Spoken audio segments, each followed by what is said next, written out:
tires on this tractor, we were able to do some testing, answer some questions that have been eating on us. As we lay in bed at night going, oh, is this gonna work? I'll show you one of them, which it hasn't been field tested yet, so I could be wrong, but my dumb math, I think is coming out where we want it, and I'll talk about it. So these wheels, well, they're a lot bigger than the original ones that we did on this bud. The transmission is not the original transmission. It's got different gear ratios. It is only a 6-speed. Most tractors have like 8, 10, 12, 15, you know, a lot of gears, splitters. That's the one downside with using this Allison 6000 series. It's a bulletproof monster transmission, good to 1,000 horsepower and like 2,800 foot-pounds of torque or I don't know, it is nuts. Transmission's not gonna have any problems, but it's nice to have more gears when we're doing tractor stuff. Well, so that was a big concern of us, but here's the thing, we couldn't figure out what is our ground speed gonna be at the RPM of say 1,700 RPM where we kind of want the tractor to run without knowing how will it be with the ratio with extra large tires, what is the ratio of the gearbox, what is the ratio of the axles. We do know the transmission, we got that from an Allison dealer, so they told us that. So we finally took this tractor, put a mark on the tire somewhere here, took 24 feet to roll one revolution, 24 feet. So we started back there, rolled it all the way up to here. That was one tire revolution. In the process of doing one tire revolution, I counted how many times did the drive shaft make a rotation? And it was 18. So that's a ratio of 18 to 1, okay? Then we counted how many teeth are on the sprocket on the bottom and the sprocket on the top of the chain case. The top is a 24, the bottom is a 35. So that came out to 1.45 to 1. So we have 18 to 1 reduction, 1.45 to 1 reduction, and then the transmission, second gear, is the gear that we thought was the closest to the Fuller transmission ratio. We have 2.68 to 1. So we got that reduction in there too. So when you go from the engine rotation of say 1,700 RPM, it's gonna go through a 2.68 reduction down to a 1.45 reduction down to an 18 reduction. And then when you get all that figured out, you can figure out how fast does that axle shaft turn at 1,700 RPM, which my dumb math came out to like 22 or 24 RPM. So at 1,700 engine RPM, your axle's turning at 24 RPM. So now, how does that equate to your ground speed? Well, then you gotta factor in, okay, what is the diameter of this tire? Well, it's 83 rough inches, somewhere in there. Okay, then you gotta figure out the circumference. So you gotta use pi and get 200 and some inches of circumference of the wheel. Then you can figure out, okay, one revolution of this tire, how much ground in inches did that cover? Then you gotta convert that to feet, you gotta convert minutes to hours. I had some AI help me with some of that math because I don't trust my dumb math, but I think we got it. So here's what we came up with. Here's just some of our simple dumb math. And second gear at 1,700 RPM with this tractor, not accounting for slip, because in the field you're gonna have slip. Could be 2%, could be 1%, could be 10%. I'm just gonna say 5% because I feel like that's a safe ballpark depending on what we're pulling. So you're gonna have a drop, and then the tire with the weight of the tractor is gonna squat a little bit too. So you're gonna lose a little bit of your diameter, so your ground speed's gonna change. So there's a lot of factors that go into this. Anyways, second gear, I have 1,700 RPM, gets you 6 miles an hour, which is a little high, but it's still in the ballpark where we wanna be. We were hoping for around that 5.5 miles an hour. 6 is great, because here's the thing. Like I said, 5% slip. Let's just say you slip 5%. That'd be a lot, but throw 5% slip in there. Let's just say 3, whatever. That knocks it down 0.1, 0.2 miles an hour. So now you're at like 5.8 miles an hour. Then factor in squatting the tire a little bit. Let's do another 0.1 miles an hour. So now you're at 5.7 miles an hour. Okay, back the RPM off just a hair, 1650, right at that 5.5. So I think we're gonna be okay. The only way we could change the ratios of this tractor, the only way is we would have to have new sprockets made in the chain case and figure out. First gear will get us 4 miles an hour at 1,700. Third gear will get us 8.1 miles an hour at 1,700. I just said 1,700 because typically that's a good RPM to run. Now, fifth gear will get you 16.2 miles an hour at 1,700 and 20 miles an hour at 2,100, which is high idle, full RPM of that engine. So you can get 20 miles an hour out of fifth gear. Sixth gear, we're gonna be going almost 27 miles an hour at 2100 RPM. Isn't that crazy? Yeah, I don't think we're gonna go in 6th gear very much. So let's see if those numbers work out when we actually get in the field, but I feel a lot better knowing that we're not just way off our ground speed mark that we need to be. We need that 5 to 6 miles an hour. It looks like we're gonna be on the higher end, but we'll be right in there, so. Good. Now, I'm gonna back this up. I'm gonna bring the payloader in here. We call it the payloader because of Gold Rush days. The big old front end loader. But now that we have the tires on, I have a place to grab, so we're gonna back this up. I'm gonna take the front end loader in the door where the skid steer is, the case steer. I'm gonna put the lip of the bucket, the blade under here, and I am gonna lift up. And we are gonna twist the back half of this bud and see, does this drawbar behave like it should? It should rotate over. Does that PTO shaft extend and compress like it should? So we're gonna mimic driving through a ditch or through a washout as the tractor flexes and articulates and just confirm that what we're thinking is working and we don't have to go back and refab a ton of stuff. Let's go.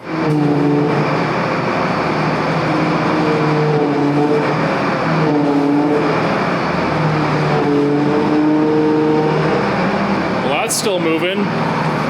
We're a little ways off the ground. I'm gonna just check something up here real quick. I think we need to go a little more than that though. That looks good so far. How much room? Oh yeah, we got lots of room to go. Yeah. What kind of boots are those? They're none of your brunt business.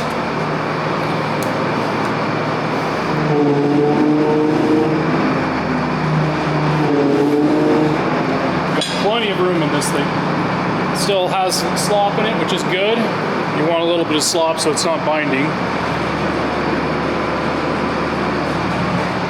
I think we're good. I don't think there's going to be a problem. I'm a little nervous that I might try to roll off the... I think it's fine. Because come over here. We got lots of room there. Come over here. You're basically... That's your limiting factor right there. Yeah, it's gonna hit probably here before it hits over there on the drawbar. But the thing is, that's where they designed it. Yeah. So, all right. And I've got plenty of slip in my drive shaft here. That's worked the way I want it to. Okay. That's how I figured, because if you have it tilt, as you can tell, this is tilted like this, which now the shaft has to switch and bend, and you can see it kind of what we were talking about in that previous video. So the camera is, all right, so that's level. The camera's level, tractor's not. See the drawbar's level with the front of the tractor? It doesn't pivot. It rotates right here. We were worried that it might hit at this gap right there. But I mean, that's quite a ditch to go through to twist it that much. I don't know if I've ever seen a bud twist quite that much. So I think we're good. Let's set her down and get back to business.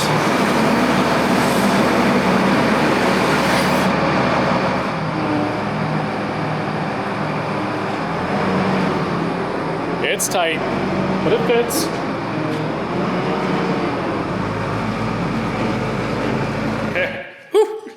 There's another one off the list. Okay, don't have to worry about that. Drawbar is A-OK. PTO, so far, A-OK. Okay, let's get the front of this tractor finished. We got a lot of work to do up here. Up there. I guess we're to a point where we can take the hood back off again, and I don't know if it's going back on until it's painted, so it's a milestone. So we're gonna pull the hood off, then we can work around the cowling around the back of the engine fan and the radiator. Once that's built, we can take the radiator off. But that hood's got a lot of cleaning up that needs to be done to it, so we're gonna do that in a second. So let's get this thing off here and move on to the next step.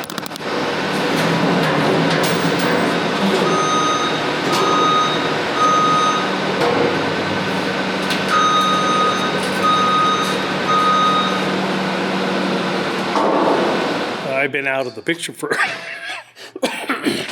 a little bit because came down with influenza A with pneumonia. Really surprising. Took me way down, so I haven't been in the shop much, but I'm gonna start on this cab. We're getting close to where this can be refabricated. Excuse me if I cough, because I'm gonna have a residual cough. Sorry about that. Nothing to cough at, right?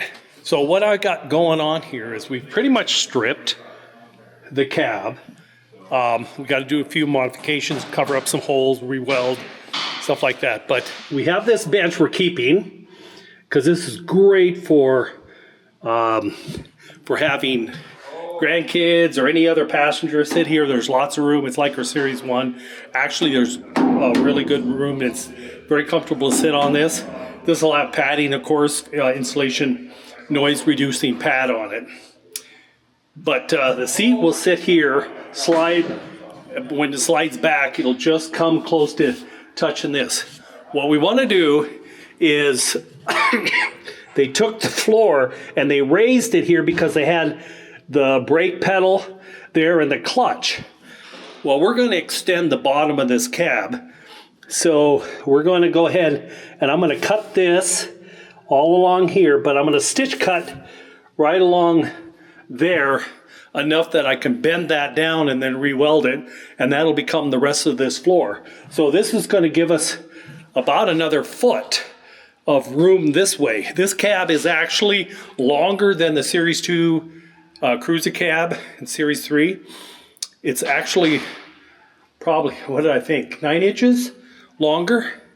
It's a foot narrower, but as you're going to see when we get done with this, there's going to be plenty of room for a passenger, but what you have is a shorter cab and the visibility is much better than the Series 2 cabs. So it's going to be a great cab, and it keeps the retro of the Bud look of the Series 1. So I think it's going to look real cool. So anyway, what I'm going to do is plasma, like I said, this out, lay it down, and then re-weld it against the side.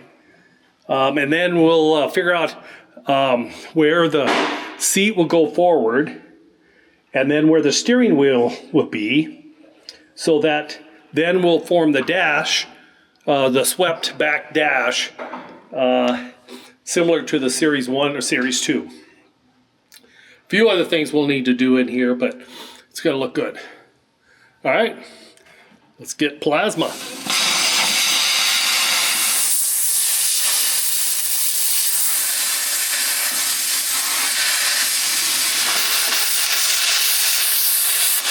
Okay, well, I think I got the top cut off and the sides, but I'm sure there's some slag, maybe some missed spots. And then the stitching plasmaing down along the edge. We'll see if it can break loose. I'll go get them all, and may the force be with me when I pound.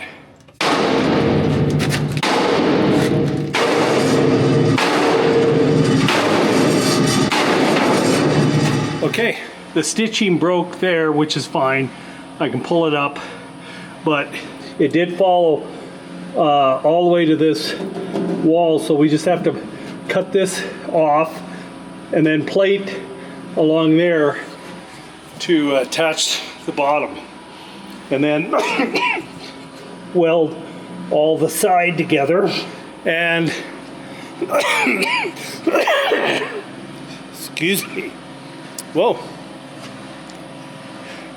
I lunged at you.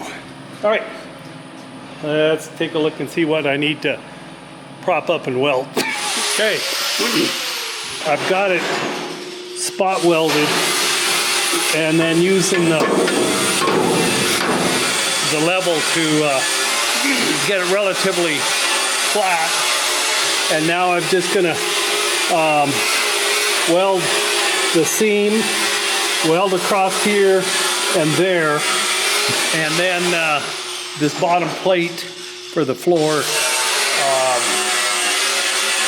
will give us that extra foot room this way. So even if the dash is over here, your feet can go way in. So there'll be plenty of leg room back and forth. So let's, you want to weld it? Here, you guys do it.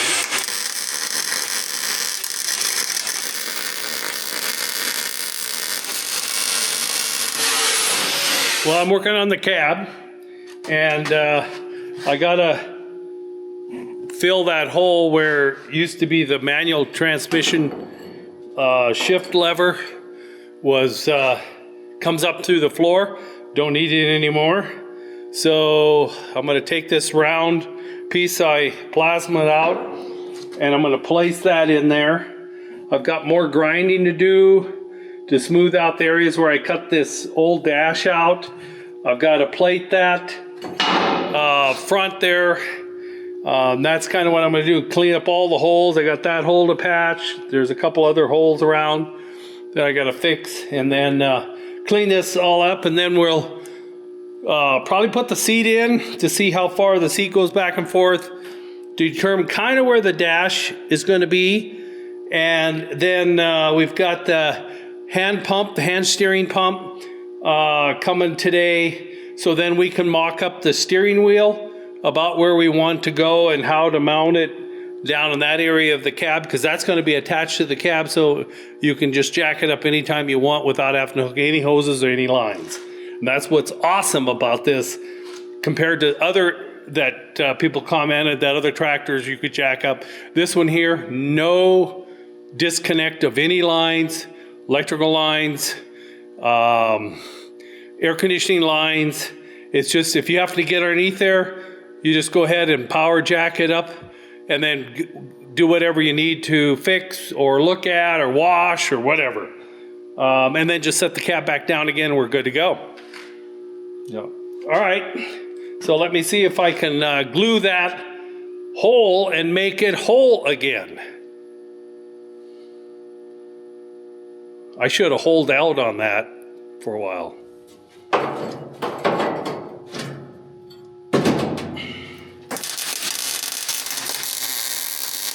Okay, one hole in one.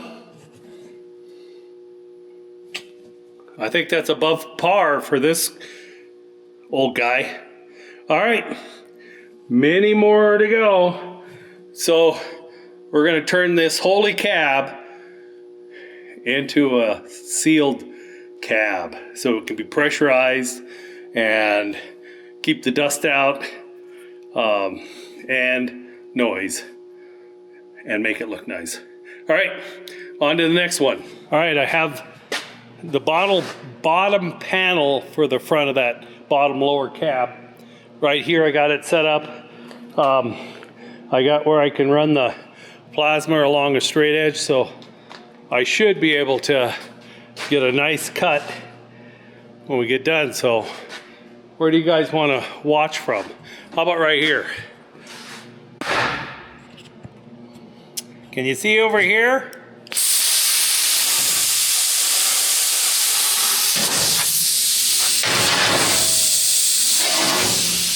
Is that straight enough? Yeah, there's not much warpage in it. So that's what's so awesome about plasma cutting. It doesn't create a lot of heat. It's just a very narrow heat pattern with the air shooting down so that the metal doesn't go wonky winky. I gotta cut it. It's a little bit longer, that piece, so I'll have to trim it. But let's just see how well it's gonna fit in here. Yeah, I think it's gonna work. I just gotta measure, cut the end off, then I'll place it on there and glue it. All right, I've got that piece cut, tacked in there. Now I gotta weld the hole off the top, bottom, side, and then that's closed in. Another hole done. And I didn't have to dig too deep to get that hole.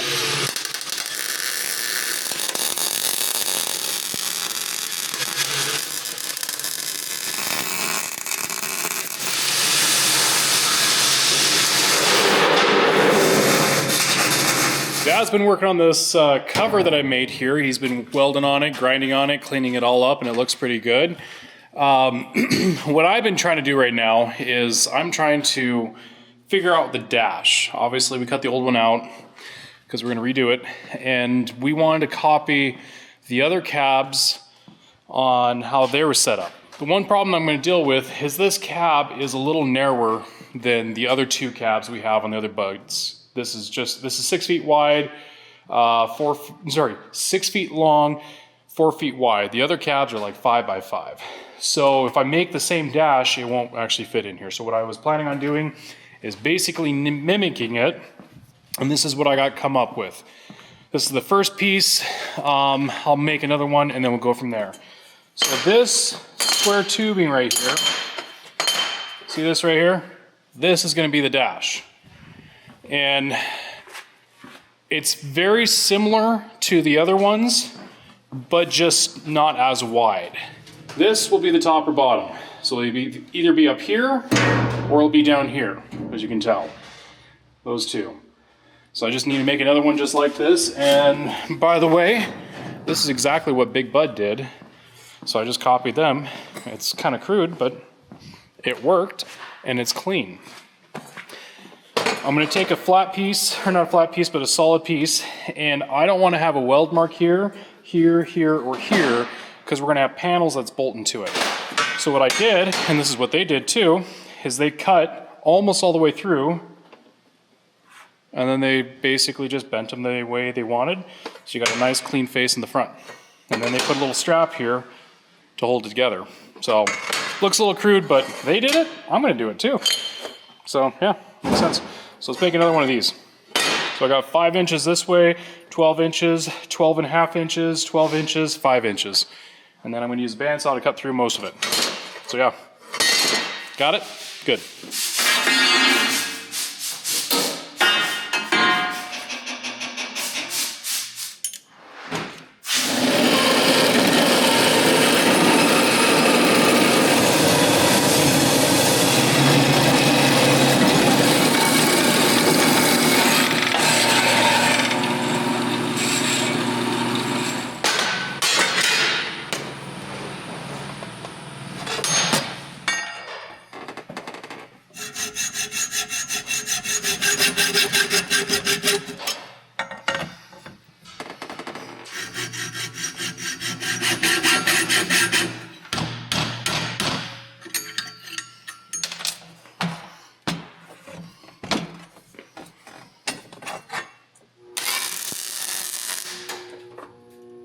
Now I'll finish welding on this a little bit more, but I want to get it mocked up. The distance that I figured was like close to 11 inches for your face. And so if these are inch tubing and you double those two up, you're looking at 9 inches of difference. So I got these pieces that I already cut. And then we'll kind of box it together a little bit, tack it all together, and then we'll know exactly what we're working with.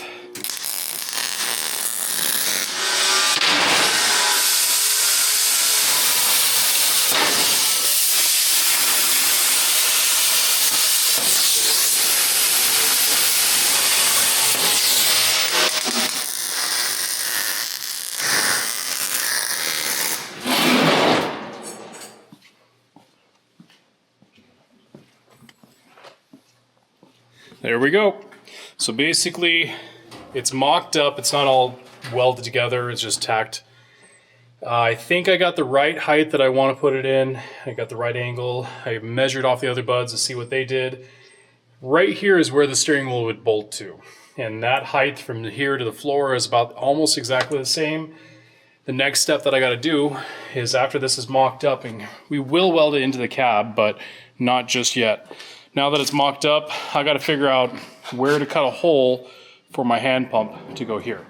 Now I got my hand pump, and people are probably like, well, what's a hand pump? Well, some call it steering sector. I've always called it that, but people call it hand pumps. This right here is called a hand pump.